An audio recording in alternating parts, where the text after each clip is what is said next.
Bonjour et bienvenue, je suis vraiment contente de vous retrouver aujourd'hui. On va parler d'un sujet qui touche énormément de parents. Il s'agit du langage chez le tout petit. Plus précisément chez l'enfant d'environ 12 mois. C'est un âge magique où le bébé devient un vrai petit communicant. Il y a les babillages, les regards insistants, les petits doigts qui pointent. Et parfois ce premier mot tant attendu finit par arriver. Souvent sans prévenir, un matin comme un autre. Je voudrais tout de suite vous rassurer sur un point essentiel. Chaque enfant avance à son rythme, sans exception. Il n'existe aucun calendrier universel pour les premiers mots. La pédagogie Montessori ne cherche jamais à accélérer le développement. Elle cherche plutôt à créer un environnement riche et chaleureux. Un environnement où l'enfant a envie de communiquer.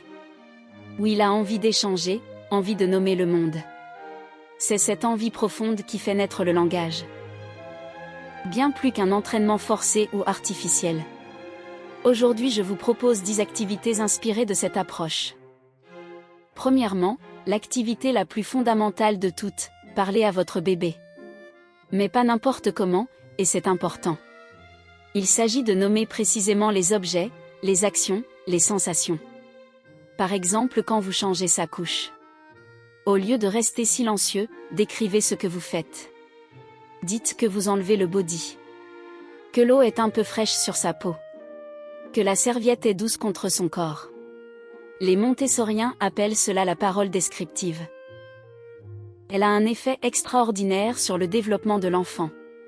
Il associe des sons précis à des expériences précises. À des sensations qu'il vit réellement dans son corps.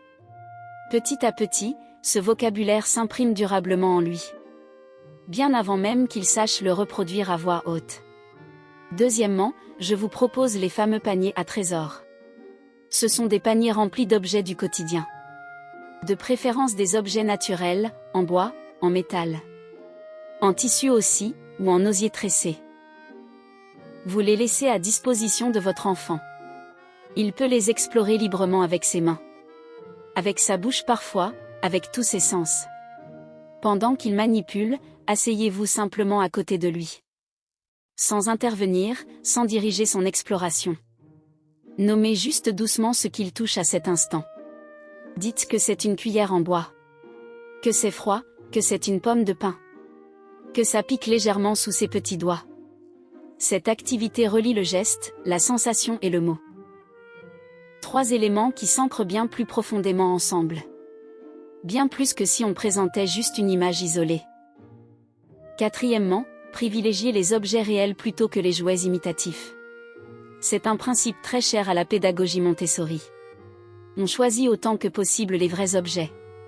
Une vraie petite tasse plutôt qu'une tasse en plastique bruyante. Un vrai petit pinceau plutôt qu'un jouet qui simule le geste. L'enfant fait alors l'expérience de la réalité telle qu'elle est. Avec son poids véritable, sa texture véritable et authentique. Cela enrichit considérablement son vocabulaire sensoriel au fil du temps. Ce vocabulaire deviendra plus tard des mots précis. Des mots pour décrire le monde qui l'entoure. Cinquièmement, il y a les comptines et les chansons. On retrouve ici ce même principe de plaisir partagé. Chantez à votre enfant, répétez les mêmes comptines chaque jour. Avec les mêmes gestes, les mêmes intonations rassurantes. Cela crée une structure rythmique très aidante. Elle facilite énormément la mémorisation des sons du langage.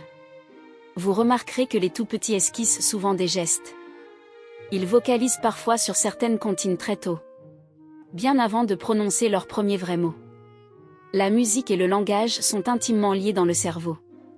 Cette répétition, loin d'être ennuyeuse, rassure profondément l'enfant. Elle devient une vraie source d'apprentissage en douceur. Sixièmement, il y a le jeu du nommage pendant les sorties. Profitez des moments où vous êtes dehors ensemble. Au parc, dans la rue, au marché du quartier. Nommez tranquillement ce que vous croisez sur le chemin. Un oiseau qui vole, une voiture rouge qui passe. Un arbre majestueux, une feuille qui tombe doucement. Pas besoin d'en faire des tonnes, restez naturel. Intégrez ce nommage dans une conversation toute simple. Comme si vous pensiez tout haut, sans forcer. Votre enfant, dans sa poussette ou porté contre vous. absorbe cette matière langagière avec une intensité surprenante. À cet âge, le cerveau est extraordinairement fertile pour le vocabulaire. Maria Montessori appelait cela la période sensible du langage. Septièmement, il y a l'imitation des sons et des gestes quotidiens. Par exemple, faire semblant de téléphoner, dire allô. Faire au revoir de la main, envoyer un bisou. Ces petits rituels sociaux semblent anodins, mais ils sont précieux. Ils apprennent à l'enfant que gestes et sons ont une fonction. Une fonction précise dans l'échange avec l'autre personne. Vous pouvez exagérer légèrement vos intonations et vos mimiques. Pas de façon artificielle, mais de façon expressive et vraie. Les bébés adorent les visages animés et les voix variées. Cela capte leur attention bien plus qu'une voix monocorde. Huitièmement, il y a le tri et le classement d'objets simples. Par exemple, regrouper des chaussettes 2 par 2. Ou trier des fruits en plastique selon leur couleur. Pendant la manipulation, nommez chaque catégorie à voix haute.